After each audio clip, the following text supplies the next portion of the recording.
Espírito Santo, vinde curar em mim.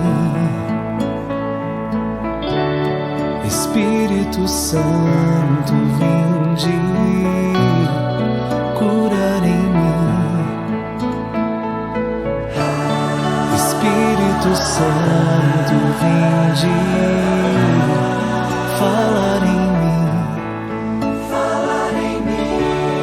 Espírito Santo, vinde falar em mim.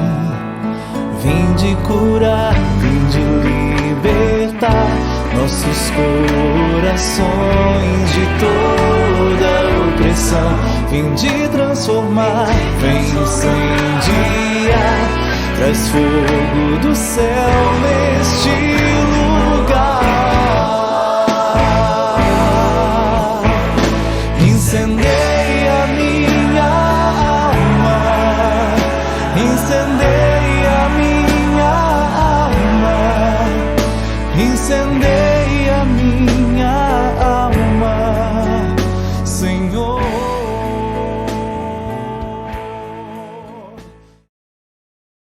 Em nome do Pai, do Filho e do Espírito Santo. Amém.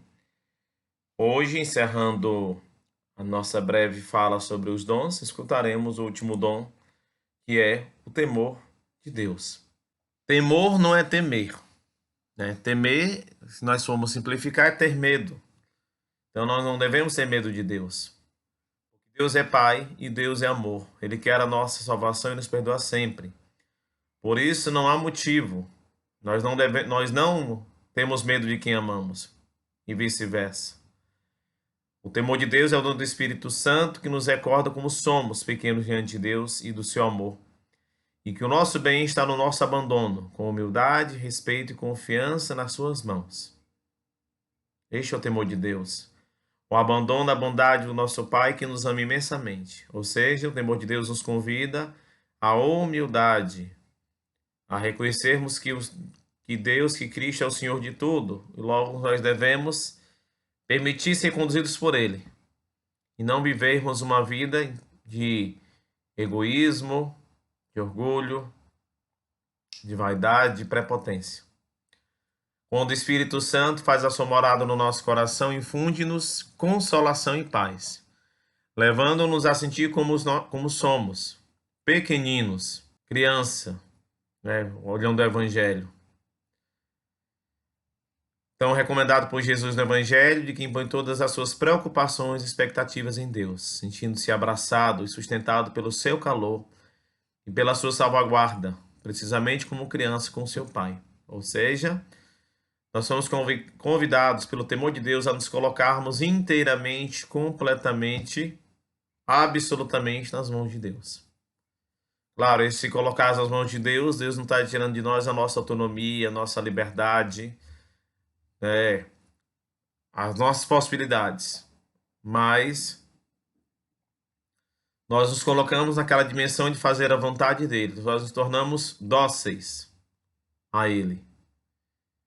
Nós enchemos o nosso coração de esperança, de reconhecimento e de louvor que parte do coração dele. Às vezes nós não entendemos o desígnio de Deus e damos conta de que não somos capazes de assegurar sozinhos a nossa felicidade e a vida eterna.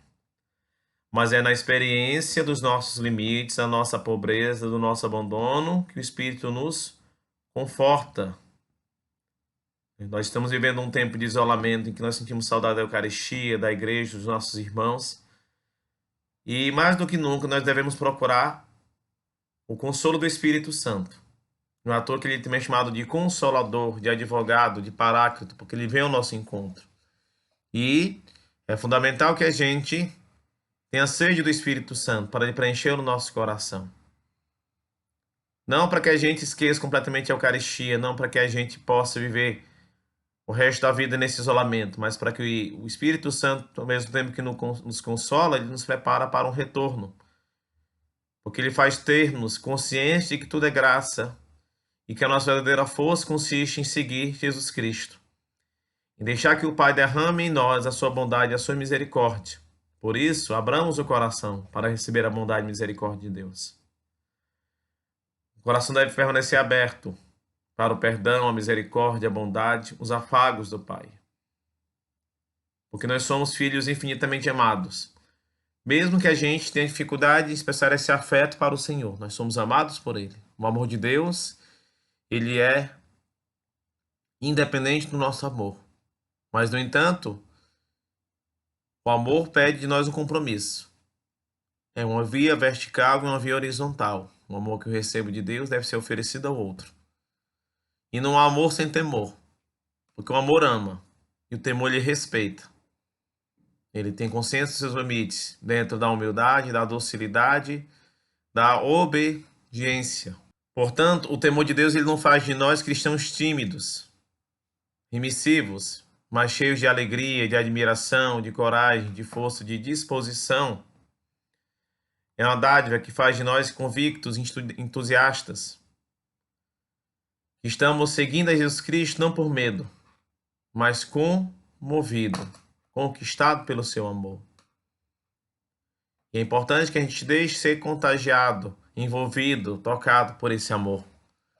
Logo, a gente não deve ficar frio diante de Deus, pelo contrário, devemos sentir esse calor. Nosso povo, naturalmente, ele é caloroso, ou seja, tomado de calor pelo outro. A gente precisa do toque, do abraço, do carinho, do estar ao lado. Com Deus da mesma forma. Mas, ao mesmo tempo, esse temor, ele é para nós um alarme, diante do pecado.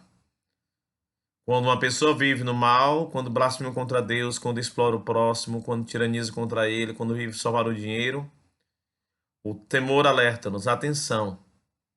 Com tudo isso, com todo esse poder, esse dinheiro, não serás feliz.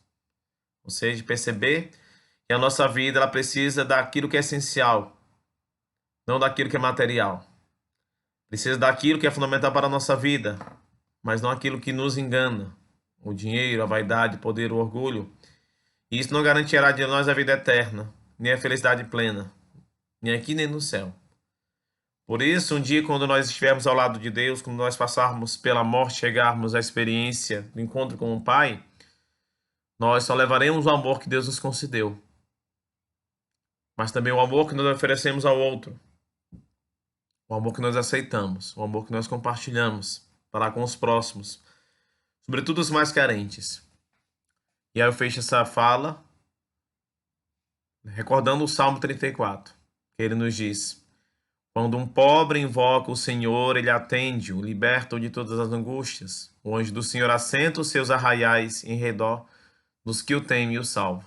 Peçamos ao Senhor a graça de unir a nossa voz à voz dos pobres, para acolher o dom do temor de Deus e poder reconhecermos, juntamente com eles, revestidos de misericórdia e de amor a Deus, que é o nosso Pai. O nosso Pai, assim seja. Possamos preparar para pedir a bênção de Deus. E pedir que Deus também nos ajude a vivermos esse temor, essa humildade, esse abandono, essa confiança no Senhor. Esse tempo de pandemia nos convida também a abandonarmos em Deus. Recentemente,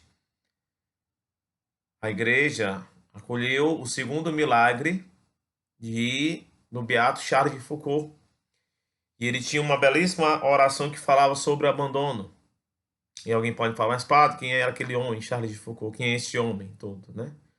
Um homem que viveu uma experiência de conversão, era um soldado, e ele viveu a experiência de conversão no deserto. E ele morou durante muito tempo da sua vida sozinho no deserto. Um deserto humano e espiritual. Era um eremita. Então ele abandonou completamente a vontade de Deus.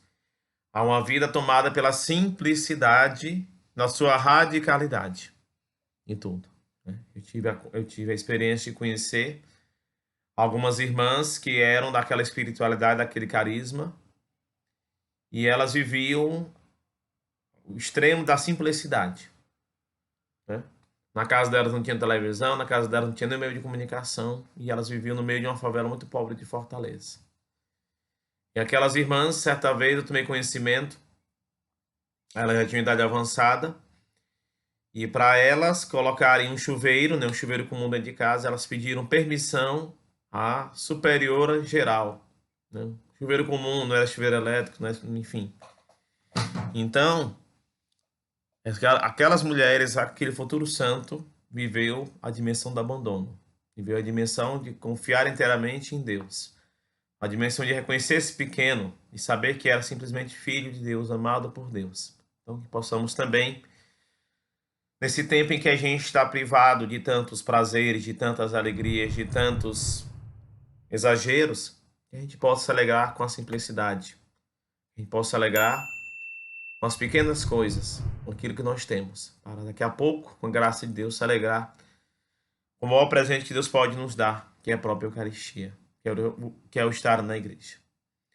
O Senhor esteja convosco, Ele está no meio de nós, desça sobre cada um de vós a bênção de Deus Todo-Poderoso, Pai, Filho e Espírito Santo. Amém.